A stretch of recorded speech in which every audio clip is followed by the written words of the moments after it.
অভিযোগ করেছে। আমি খুবই অবাক, কারণ ডাকসু নির্বাচন তো আমিও করেছি। ৮০-র দশকে আমি জাতীয়তাবাদী ছাত্র দলের প্রেসিডেন্ট ছিলাম। আমি ডাকসুতে নির্বাচনও করেছি, একবার না দুবার।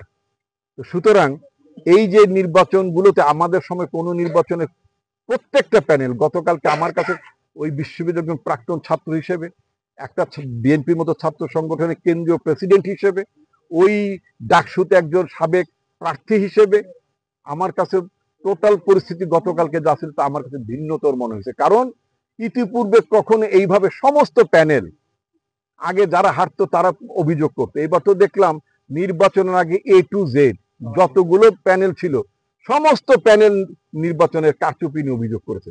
এমনকি যেই শিবির, আজকে পত্রিকায় মানে অনলাইনে দেখলাম বা পত্রিকায় উঠেছে যে শিবির জিতেছে, শিবিরও তো অভিযোগ করেছে মানে কারচুপি হয়েছে নির্বাচনে। জাতীয়তাবাদী ছাত্র দল অভিযোগ করেছে, শিবির অভিযোগ করেছে, বামপন্থীর অভিযোগ করেছে, বৈষম্যওয়ালারা অভিযোগ করেছে। অভিযোগ যে নির্বাচন নিয়ে কেউ করে নাই এরকম আমি একটা দলও পেলাম না।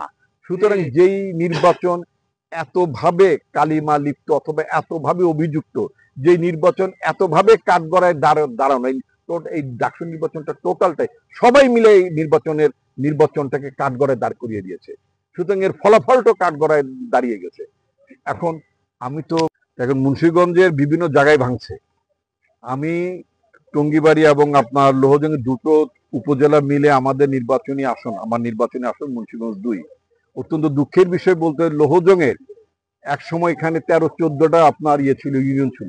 এই নদী ভাঙ্গনের কারণে 3টা উপজেলা কিন্তু নদীর গর্ভে চলে গেছে। সুতরাং নদী ভাঙ্গা নিয়ে কিন্তু আমরা অত্যন্ত কনসার্ন, অত্যন্ত উদ্বিগ্ন। কিন্তু অত্যন্ত পরিতাপের সঙ্গে আমরা যেটা দেখতে পাই সেটা হচ্ছে পানি উন্নয়ন বোর্ডের দুর্নীতি এবং তাদের অব্যবস্থাপনা, রাষ্ট্রের টাকা লুণ্ঠন এবং অপব্যবহার করার কারণে নদী ভাঙ্গনের কোনো কার্যকর ব্যবস্থা হচ্ছে না। নদী ভাঙ্গন রোধ করার জন্য ব্যবস্থা হচ্ছে ব্লক এবং জিও ব্যাগ ফেলা, এতে কোনো সন্দেহ নাই। কিন্তু যেই পরিমাণ জিও ব্যাগ ফেলার কথা সেই পরিমাণ জিও ব্যাগ ফেলে না। যেই স্ট্যান্ডার্ডের জিও ব্যাগ তৈরি করার কথা সেটা তারা করে না। যে ব্লকগুলো তৈরি করার কথা সেই ব্লকগুলো তারা তৈরি করে না। অর্থাৎ এই জায়গায় একটু বানায়, আরেক জায়গায় একটু বানায়, মাঝে মধ্যে ফাঁক দেয়। এটা কিন্তু আমাদের গোটা মুন্সিগঞ্জ জেলাকে আমরা মানে বিপদগ্রস্ত করে ফেলেছি।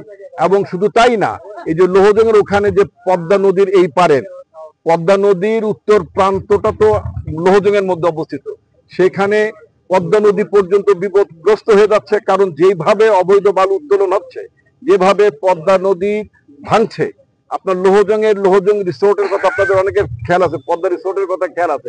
সে পদ্মা রিসোর্ট কোথায়? পদ্মা রিসোর্ট ভেঙে গেছে, ও লোহজংয়ের ইউনিয়ন পরিষদ ভেঙে নদী গর্ভে চলে গেছে।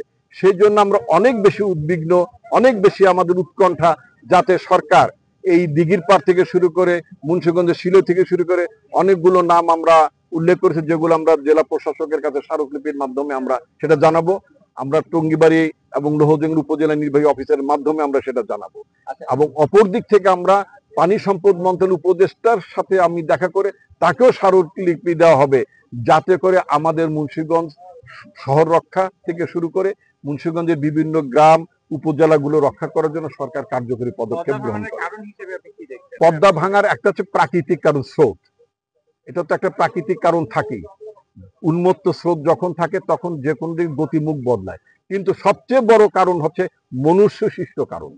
মনুষ্য সৃষ্ট কারণ হচ্ছে অতি লোভী লোকজন, যারা নিজের লাভের জন্য যারা অপরিকল্পিতভাবে নদী গর্ভ থেকে যারা বালু উত্তোলন করে, ড্রেজার ব্যবহার করে, তারপর কি বলে কাটার ফাটার কি বলে, এই যে এই সমস্ত কেটে যারা এই যে বালু উত্তোলন করে, তারা হয়তো ব্যক্তিগতভাবে কেউ লাভবান হয়, কিন্তু প্রকৃতপক্ষে ব্যক্তি লাভবান হলেও আমাদের অঞ্চলের অসংখ্য মানুষ তারা বাস্তুচ্যুত হয়েছে। আমি আমার বক্তব্যের মধ্যে বলে, তারা ঘর বাড়ি হারিয়েছে, তারা ব্যবসা হারিয়েছে, এক গ্রাম থেকে আরেক গ্রামে চলেছে, এক ইউনিয়ন থেকে আরেক ইউনিয়নে চলে গিয়েছে।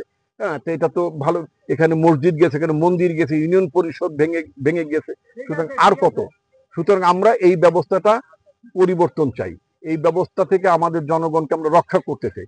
রক্ষা করার জন্য আমরা স্থায়ী এবং টেকসই বাঁধের কথা আমরা বলছি। স্পষ্ট ভাষায় বলি, আপনার আমার দলের নাম ব্যবহার করে যদি কেউ অপরিকল্পিতভাবে প্রশাসন অনুমোদন ব্যতি রেখে রাতের আধারে যদি কেউ ড্রেজার ব্যবহার করে বা বালু কাটে, এই এবং যদি মানুষের জনজীবন ক্ষতিগ্রস্ত হয় তার কারণে, সে আমার দলের লোক নয়, সে একটা দুর্বৃত্ত। এই ধরনের দুর্বৃত্তের সাথে দলের কোনো সম্পর্ক নাই। দুর্বৃত্তদের কোনো দায় দায়িত্ব দল গ্রহণ করে না। খুব স্পষ্ট কথা। আপনারা নির্ভয়ে নির্ভীকভাবে আপনারা সত্য উচ্চারণ করবেন এবং তাদের ব্যাপারে আপনারা পত্র পত্রিকা লিখবেন, জনমত তৈরি করেন।